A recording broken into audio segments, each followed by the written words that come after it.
पार्वती जी, जिस समय दुख की घड़ी चल रही हो, तकलीफ की घड़ी चल रही हो, कष्ट की घड़ी चल रही हो, बहुत तकलीफ हो जीवन में चल रही हो, बहुत तकलीफ जब जिंदगी में चल रही हो, उस समय पर 2 बेलपत्र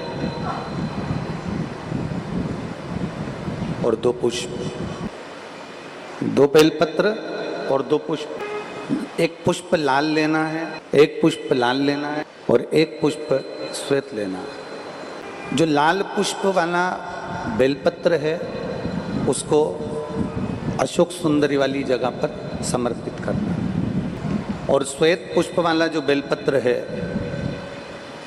सफेद पुष्प वाला जो बेलपत्र है, उसको भगवान शंकर का जो शिवलिंग है, भगवान शिव का जो शिवलिंग है उस पर समर्पित करना। एक जो लाल बेलपत्र, लाल पुष्प का जो बेलपत्र है, लाल पुष्प वाला जो बेलपत्र है, लाल पुष्प का जो बेलपत्र है वो बेलपत्र अशोक सुंदरी वाली जगह पर, और श्वेत पुष्प का जो बेलपत्र है वो सफेद पुष्प वाला बेलपत्र भगवान शंकर के शिवलिंग पर समर्पित करो।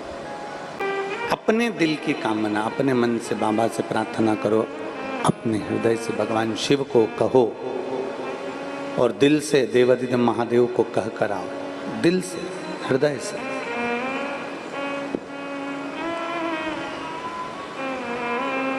जब दिल से बाबा देवादिदेव महादेव से कहोगे, हृदय से भगवान शंकर से प्रार्थना करोगे, तो देवादिदेव महादेव सुनेंगे जरूर।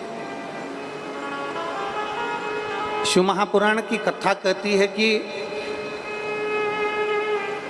विषम परिस्थिति में, तकलीफ की घड़ी में, विषम परिस्थिति में, तकलीफ की घड़ी में, कष्ट की घड़ी में, विषम परिस्थिति में प्रयास करो कि हम शंकर और पार्वती, शिव और पार्वती को पुकारें। विषम परिस्थिति हम भगवान शंकर और पार्वती जी का स्मरण करें। विषम परिस्थिति में हम देवादिदेव महादेव और माता पार्वती का स्मरण करें। कई लोग कहते हैं कि गुरुजी हम शिव जी को जल चढ़ाते हैं और देवादिदेव महादेव को जल चढ़ाते हैं, तो क्या पार्वती जी को भी जल चढ़ाने जाना पड़ेगा? पार्वती जी को भी जल चढ़ाने के लिए जाना है? शिव महापुराण की कथा कहती है, आप अगर हृदय रखकर जरा ध्यान देंगे, जैसे ये शिवलिंग है, ये जलाधारी है, और अगर आप हृदय रखकर जब हम देवादिदेव महादेव को जल चढ़ाते हैं, शंकर जी को जल चढ़ाते हैं, और वहीं जल चढ़ाते चढ़ाते आप अशोक सुंदरी वाली जगह अर्थात माता पार्वती जी का हस्तकमल और अशोक सुंदरी वाली जगह पर भी अपने जल को थोड़ी सी धार लगा देते हैं, तो शंकर और पार्वती दोनों को ही वो जल समर्पित हो जाता है। वैसे तो शिव महापुराण की कथा ये कहती है कि केवल एक देवादिदेव महादेव को जल चढ़ा देने से,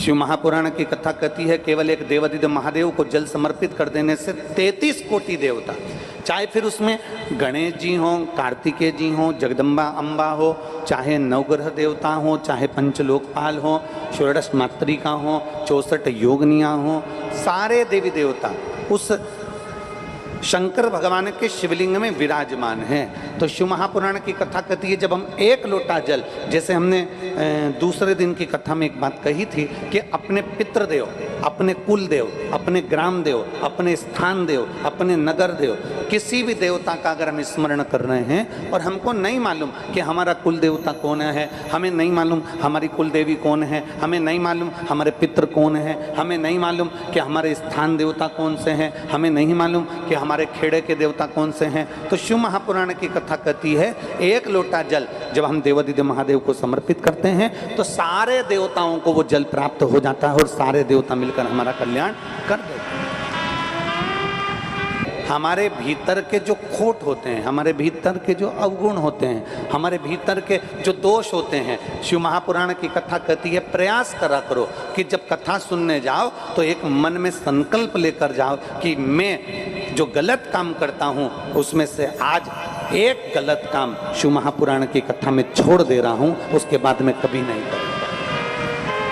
होता है गुरु गुरु होता है, साधु साधु होता है, तपस्वी तपस्वी होता है, साधक साधक होता है, उपासक उपासक होता है। दुनिया में सबसे कोमल दिल, दुनिया में सबसे नम्र दिल, दुनिया में सबसे स्नेहिल दिल अगर माना गया है तो किसी संत साधु गुरुजन ब्राह्मण जन तपस्वी जन साधक और उपासक का माना गया। गुरु एक ऐसा होता है गुस्सा कर भी देता है, क्रोध कर भी देता है। संत साधु सन्यासी तपस्वी साधक उपासक अगर क्रोध कर भी देते हैं तो संत साधु सन्यासी तपस्वी साधक उपासक का जो हृदय होता है इतना भगवान की भक्ति में डूबा डूबा इतना नर्म हो जाता है कि अगर गुस्सा कर भी देता है तो दूसरे क्षण में माफ कर भी देता है। वो संत वो साधु वो गुरुजन वो तपस्वी वो साधक वो उपासक,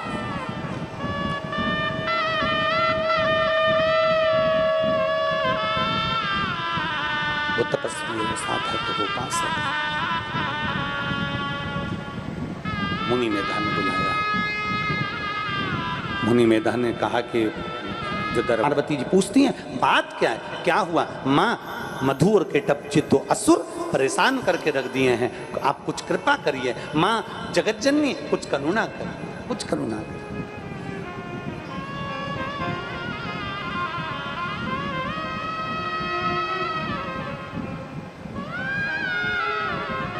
विनय करा, निवेदन करा कि अम्बे तू है जगदम्बे काली, जय दुर्गे खप्पर वाली, तेरे ही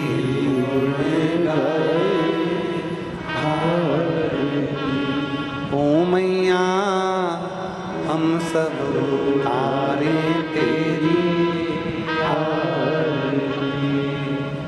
तेरे कर सिस्टर थप मारकर चिमटी खोड़कर रुलाते हैं, क्योंकि डॉक्टर भी कहते हैं आज रोएगा तो मरेगा तब तक रोएगा, क्योंकि दुनिया के लोग केवल रुलाना जानते हैं, शिव महापुराण हंसाना जानती है, मुस्कुराना जानती है।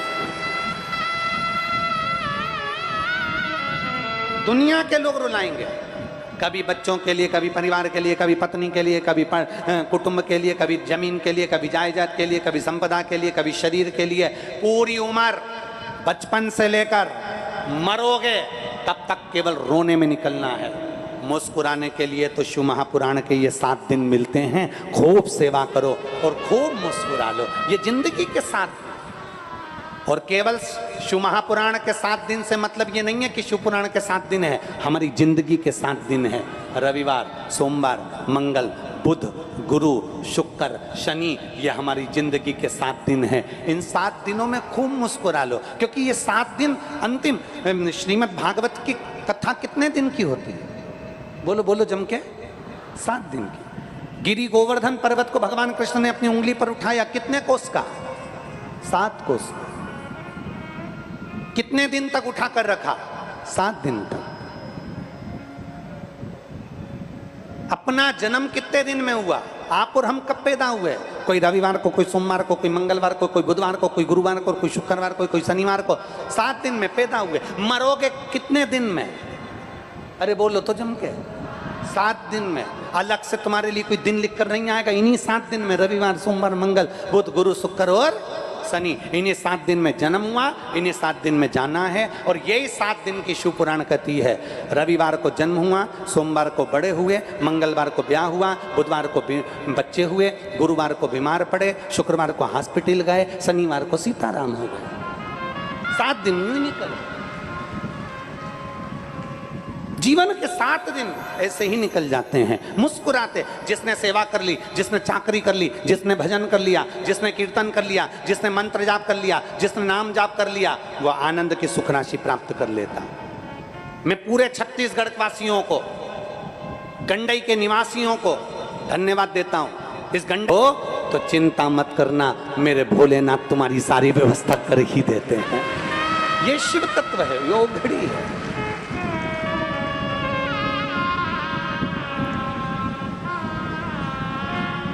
और महाराज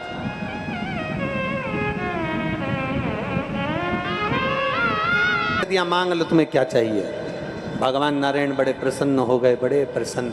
गजब, हमेशा नारायण से लोग मांगते थे, आज नारायण को मांगने का मौका मिल गया। और नारायण ने कह दिया अगर देना चाहते हो तो देव।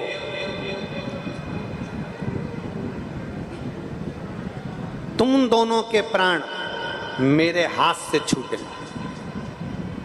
मैं तुम्हारा संहार करूं, मेरे हाथ से तुम्हारी मृत्यु हो।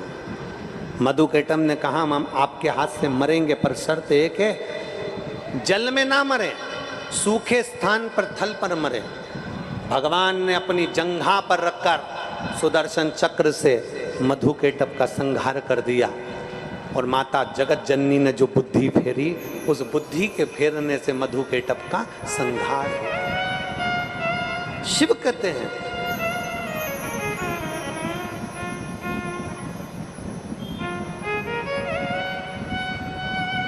भगवान शंकर काशी में मां जगत जननी पार्वती से कहते हैं सुनो जगत जननी, ए जगदम्बा पार्वती सुनो, तुम्हारा और मेरा नाम जब संसार का कोई मनुष्य लेता है, संसार सागर से मुक्त होकर कैलाश धाम में जाकर विराजमान होता है।